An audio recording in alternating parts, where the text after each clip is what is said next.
la version du Petit Poucet de Charles Perrault parue en 1697 dans les Contes de la Merleuil. À cette époque, le peuple connaît une grande famine et les enfants sont les premiers à être sacrifiés. Il était une fois un petit garçon si petit qu'on l'avait appelé le Petit Poucet. Ses parents étaient pauvres et comme ils ne pouvaient pas nourrir leurs 7 enfants, ils décidèrent de les abandonner dans la forêt. Mais le Petit Poucet avait tout entendu et s'en alla ramasser des petits cailloux blancs. Le lendemain, dans la forêt, le bûchon et sa femme abandonnèrent les enfants et s'enfuirent. Ils étaient perdus, mais le Petit Poucet avait laissé ses cailloux blancs sur le chemin. Grâce à lui, ils purent rentrer chez eux sains et saufs. Bientôt, les parents n'eurent plus de nourriture et ils décidèrent d'abandonner leurs enfants une nouvelle fois. Le Petit Poucet voulut à nouveau ramasser des petits cailloux blancs, mais la porte de la maison était fermée. Et le jour suivant, comme convenu, les parents emmenèrent leurs enfants dans la forêt et les abandonnèrent. Heureusement, le Petit Poucet avait jeté des miettes de pain sur le chemin. Mais quand il voulut revenir sur ses pas, les oiseaux avaient tout mangé. Les enfants étaient bel et bien perdus. Alors, le Petit Poucet grimpa en haut d'un arbre où il vit une lumière. Ils allèrent frapper à la porte d'où provenait cette lumière, mais c'était la maison d'un ogre et de sa femme. Cette dernière leur proposa de les cacher pour la nuit. Quand l'ogre arriva, il dit « Ça sent la chair fraîche !» Il trouva les enfants sous le lit, mais voulut les dévorer. Heureusement, sa femme le convainquit d'attendre le lendemain pour les manger. Puis elle coucha les 7 frères dans un grand lit, à côté de celui de leurs 7 filles. Les 7 filles portaient toutes une couronne d'or. Pendant la nuit, le Petit Poucet échangea les couronnes contre les bonnets que portaient ses frères et lui. L'ogre entra silencieusement dans la chambre et tâta la tête des enfants. Il sentit les bonnets et d'un coup coupa la gorge de ses filles. Au petit matin, le Petit Poucet et ses frères s'enfuirent. Quand l'ogre se rendit compte de son erreur, il fut pris d'une telle colère qu'il chaussa ses bottes de 7 lieues et partit à la poursuite du Petit Poucet. L'ogre sauta des montagnes et des rivières pour le rattraper. Mais il était si fatigué qu'il s'endormit contre un rocher derrière lequel la fratrie était cachée. Le Petit Poucet dit à ses frères de rentrer chez eux. Puis, il s'approcha de l'ogre et lui vola ses bottes de 7 lieues. Dès qu'il les enfila, les bottes se mirent à la taille de ses pieds. Ainsi chaussé, le Petit Poucet courut jusqu'à la maison de l'ogre où se trouvait sa femme qui pleurait encore d'avoir perdu ses filles. « Votre mari est en danger, dit le Petit Poucet. Des voleurs l'ont attrapé et ont juré de le tuer si vous ne leur donnez pas tout votre or et votre argent. » La pauvre femme eut tellement peur qu'elle lui donna tout ce qu'elle avait. C'est ainsi, chargé des richesses de l'ogre, que le Petit Poucet rentra chez lui, où sa famille le reçut avec des cris de joie.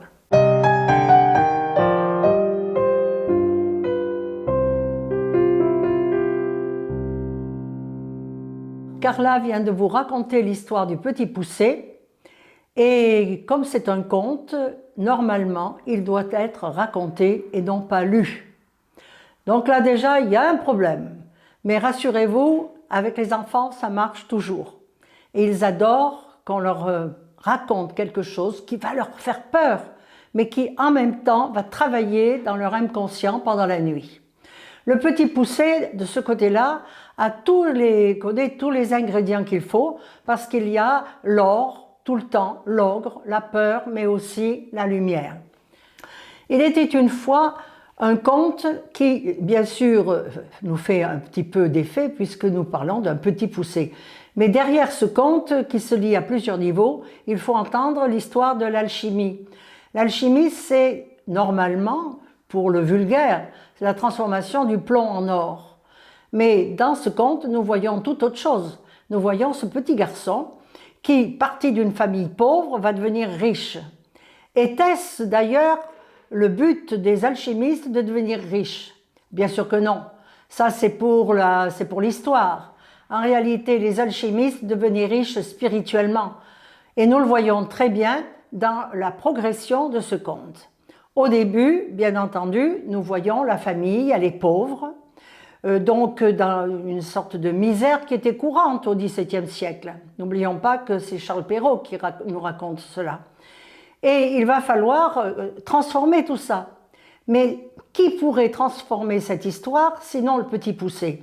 Car lui, il a une qualité, il est tout petit, mais il a l'écoute. Il a toujours une oreille qui traîne. Et il sait plein de choses, alors que ses frères se laissent aller complètement. Ils sont amorphes, ils sont passifs. Il faut donc comprendre que les alchimistes étaient des gens qui étaient toujours en éveil. parce que sinon, ils n'auraient pas su comment travailler avec la matière et travailler même avec le cosmos. Et tout cela, le conte nous le dit. Donc, il écoute, il comprend que ses parents sont dans une situation désespérée et qu'ils vont être perdus, donc autrement dit, abandonnés.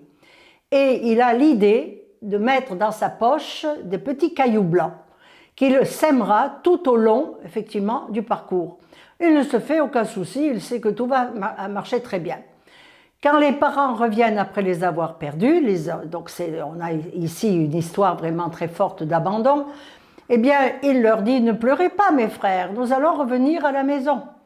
Et donc, ils reviennent tranquillement à la maison. Et vous voyez que là, nous avons un secret qui nous est exprimé, c'est que le petit poussé et ses 7 frères vont revenir à la maison de leur père biologique.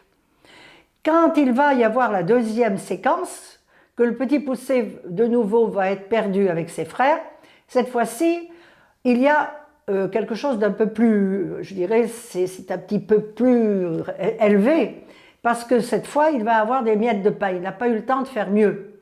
Mais ces miettes de pain que les oiseaux vont picorer, eh bien, représentent justement déjà une nuance, c'est-à-dire quelque chose de plus spirituel. Les oiseaux ont toujours représenté dans les contes le côté spirituel, le côté du ciel. Donc, il nous explique ainsi, le petit poussé, que nous devons à un moment donné retrouver le chemin du Père, mais du Père céleste. Et que l'alchimie est là justement pour nous aider à cette transposition, cette transmutation, et que nous devons à un moment donné larguer toutes nos peurs et nous lancer dans l'aventure.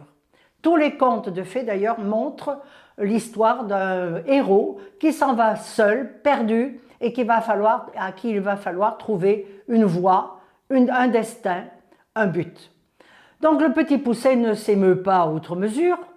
Il se dit, de toute façon, il y a une solution. Et cette solution, elle est chez tout le monde, tous ceux d'entre nous qui voulons aller vers cette spiritualité, vers cette transformation, il faut s'élever. Et s'élever, eh bien ici, il y a tout ce qu'il faut dans la forêt. Il va prendre un arbre, le plus haut de la forêt, il va monter à cet arbre, et de là, il va regarder à 360 degrés ce qui se passe. Et il voit une lumière. Or, qu'est-ce que nous cherchons tous dans la vie?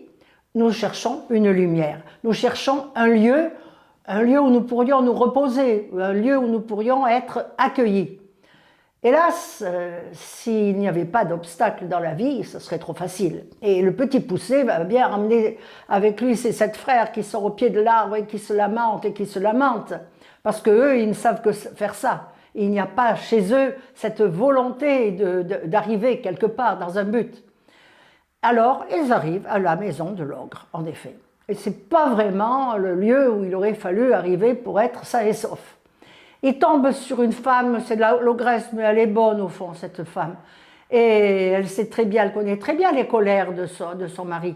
Donc elle va les cacher et elle va effectivement demander à son mari d'attendre le lendemain avant de les manger. Donc elle lui donne une bonne nourriture, voilà. Ce qui est amusant ici, c'est l'histoire du 7, le nombre 7. Tous les contes de fées, à un moment donné, parlent du nombre 7. Pourquoi le nombre 7? Parce que déjà, c'est le nombre du temps. Il est déjà hors du temps, le 7. Il est très particulier. C'est le nombre de la spiritualité. C'est le monde du mental. Et Dieu sait que le petit poussé n'en manque pas. Mais c'est aussi, sur le plan alchimique et sur le plan ésotérique, nos 7 chakras. Ce n'est pas par hasard qu'il y a 7 enfants. Et que c'est le dernier qui est le plus intelligent. On nous dit d'ailleurs que dans la vie, si on a 7 garçons, le 7e a des dons particuliers. Je ne sais pas si ça se produit chaque fois, mais il est évident que le petit poussé, lui, là, est vraiment exactement là où il faut. Donc, il va y avoir cette histoire des petites filles qui dorment déjà. Elles ont une couronne en or, donc vous voyez, nous sommes vraiment dans un endroit très alchimique. L'ogre, qui est cet ogre qui a donc la possibilité de donner des couronnes d'or à ses filles. Donc, pour les distinguer, elle leur donne des bonnets. Alors, cette histoire de bonnet et de couronne, en réalité, elle a un sens alchimique bien particulier, à savoir que les alchimistes ne se contentaient pas dans leur laboratoire d'essayer par le feu, par la prière, ils ne se contentaient pas d'essayer de transformer un morceau de plomb en or. Pour cela, ils devaient travailler, bien sûr, avec le feu, mais aussi avec tout ce que la nature offre. Et la nature, eh bien, c'est le ciel, c'est les constellations, c'est les étoiles.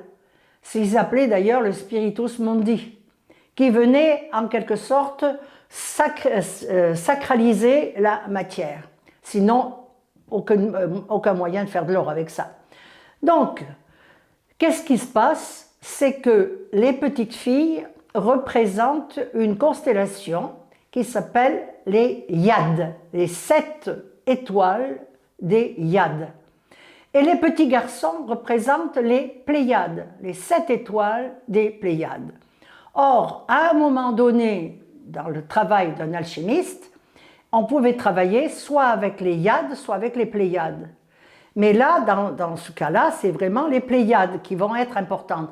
Donc, il faut attendre que les Yades, les 7 étoiles des Yades, se couchent derrière l'horizon. Et que les Pléiades montent dans le ciel. Alors, à ce moment-là, l'alchimiste pouvait faire certains travaux qu'il n'aurait bien sûr pas pu faire malgré tout. Et nous avons aussi Orion. L'ogre, en réalité, c'est Orion.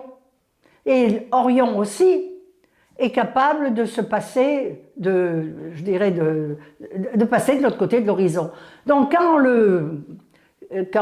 l'ogre va courir après le petit poucet, eh bien il va en effet être fatigué et il va se coucher contre un rocher, derrière lequel évidemment sont cachés les 7 frères.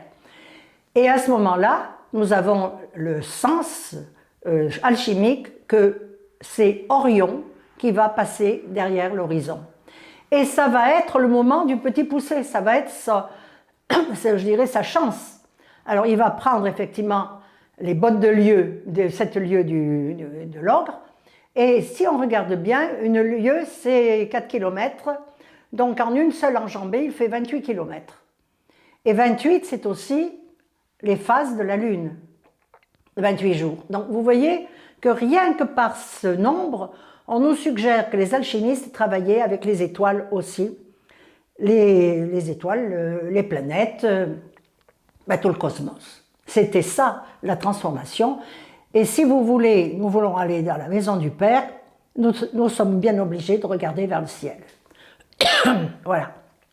Donc maintenant, le petit poucet va pouvoir manifester l'autre partie de son génie, c'est-à-dire récupérer cet or. Et cet or, vous voyez, les anciens l'appelaient, les Égyptiens appelaient l'or la chair des dieux. Et c'est amusant parce que tout à l'heure, l'ogre parlait de la chair fraîche. Donc vous voyez, nous avons vraiment 2 niveaux. L'ogre et sa chair fraîche et le petit poucet avec la chair des dieux. Donc il est en train de réussir sa transmutation alchimique.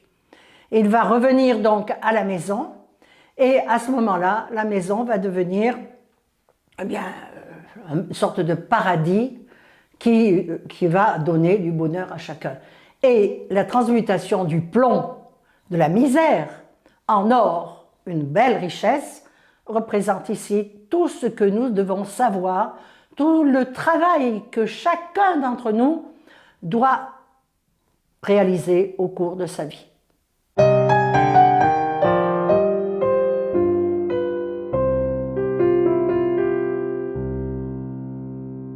Comme vous venez de le constater, le conte est là pour apporter sous forme symbolique la compréhension de nos problèmes liés à notre existence et plus particulièrement doit nous aider à comprendre comment nous sortons des problèmes que nous rencontrons automatiquement. l'enfant est à l'écoute des contes de fées parce qu'à travers eux, nous avons la possibilité de donner aux enfants les indications pour pouvoir aller vers la maturité et faire face aux difficultés inhérentes à l'existence. Nous n'avons aucune possibilité de traverser la vie sans avoir à un moment donné des souffrances et des difficultés. Les contes d'aujourd'hui, en réalité, ne parlent ni du vieillissement, ni de la possibilité et de l'espoir de la vie éternelle. Tandis que les contes avant permettaient justement aux enfants d'être face à la difficulté à travers les ogres, le héros, parce que ce qu'il nous est demandé, c'est justement de devenir, à un moment donné, l'héros de notre propre vie. Autrement dit, de dépasser les épreuves et de prendre en main notre existence pour aller vers cette autonomie. Dans les contes de fées, l'ogre et l'ogresse sont toujours des personnages maléfiques. Là, dans le conte de fées du Petit Poucet, l'ogre ne pourra pas dévorer le Petit Poucet parce que celui-ci est beaucoup plus malin. Mais n'empêche que dans l'aspect théorique et l'aspect symbolique, qu'est-ce qu'il va vouloir faire cet ogre? C'est de dévorer. Et là, nous parlons tout simplement du stade oral, qui est l'un des premiers stades de la vie psychique. Un enfant, quand il est tout petit, va à un moment donné commencer à porter à sa bouche tous les objets. On sait que déjà dans le ventre de sa mère, il tète son pouce. Mais après, il va téter le sein de la mère. Et puis, pour apprendre la vie, il va passer par la bouche. Eh bien, la voracité de l'ogre va nous montrer qu'à un moment donné, il va falloir dépasser cette bestialité, cette animalité pour aller justement vers quelque chose de beaucoup plus puissant, de quelque chose de plus intellectuel. Et ce que l'on voit à travers le Petit Poucet, c'est que justement, cet enfant qui est le 7e de la famille et qu'on a considéré toujours comme le plus niais parce qu'il ne parlait pas, oui, mais comme le disait Aude tout à l'heure, il ne parle pas, mais il écoute. Donc, il a des oreilles qui vont lui permettre de prendre en main son existence et de s'occuper de ce que racontent les adultes.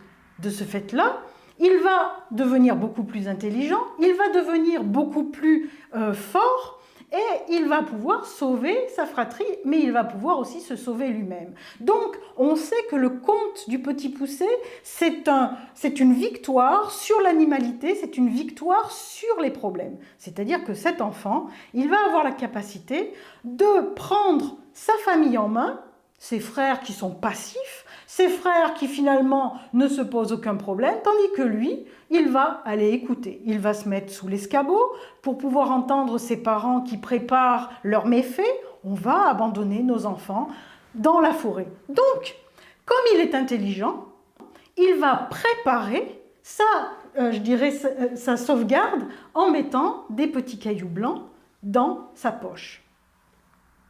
Ensuite, quand il va être abandonné au niveau de la forêt, il va revenir en arrière et il va prouver que finalement le chemin peut être tracé. Il va sauver sa fratrie qui ne sont même pas à la limite tellement reconnaissants.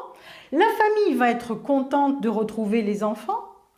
Et là, toujours pareil, sur le plan symbolique, nous savons qu'à un moment donné, notre rôle sur cette terre, c'est de dépasser le père, de le dévorer à notre tour. On parle de manger et de finalement tuer sur le plan symbolique le père. Comme ils vont être abandonnés une seconde fois, le Petit Poucet qui est enfermé, donc qui ne va pas pouvoir sortir de la maison pour aller rechercher des cailloux blancs, va se passer de manger pour garder du pain.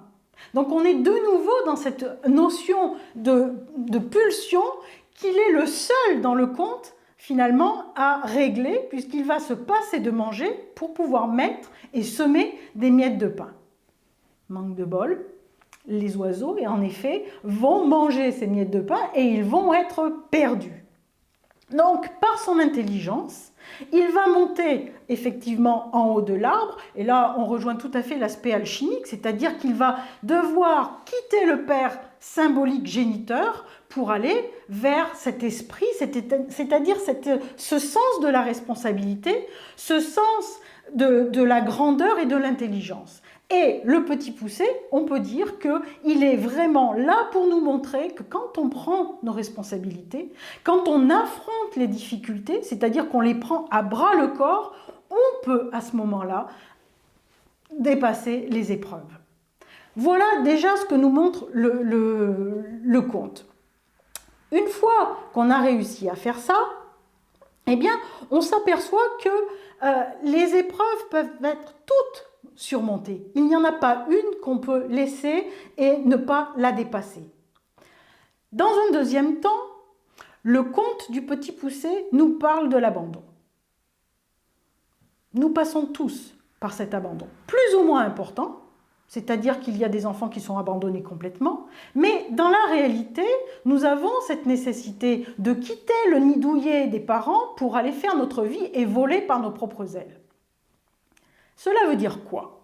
Cela veut dire qu'à un moment donné, il va falloir dépasser cette impression de ne pas être aimé, de ne pas être suffisamment apprécié, parce que c'est ce que ressent l'enfant quand il a l'impression que les parents ne prennent pas assez de temps, qu'ils sont toujours au travail, qu'ils sont devant leurs ordinateurs, etc. L'enfant prend ça à sa charge et va se dire « Moi, en définitive, je ne suis pas assez bien, le reste du monde est beaucoup plus important que moi. » Et c'est là la souffrance de l'abandon. Donc, à un moment donné, nous allons devoir, comme je le disais tout à l'heure, devenir héros de notre vie, avoir suffisamment de maturité pour réussir à trouver en soi les qualités, retrouver les ressources intérieures pour ne plus compter sur les autres. Si je ne réussis pas à faire cela, je vais à ce moment-là développer un masque. En psychologie, on sait que le problème de l'abandon va faire appel à un problème de masque qui est la manipulation. Et les gens qui ont cette problématique d'abandon vont toujours être à la recherche dans leur vie de quelqu'un qui va les protéger, leur trouver des qualités. Et ils vont devenir manipulateurs, ils vont geindre, ils vont pleurer, ils vont culpabiliser l'autre et faire en sorte et ne jamais accepter, d'une certaine manière, de se tromper et vouloir être absolument dans le fait de plaire. Il faut dépasser cette blessure de l'abandon. Et pour pouvoir dépasser la blessure de l'abandon, il faut apprendre à s'aimer soi-même. Ne pas toujours attendre que ce soit l'autre qui dise « oui, tu es quelqu'un de bien »,« oui, je t'aime ». Et à partir du moment où on comprend qu'on a des défauts, mais qu'on a aussi des qualités, qu'on appuie sur ces qualités, à ce moment-là, on peut dépasser la blessure d'abandon.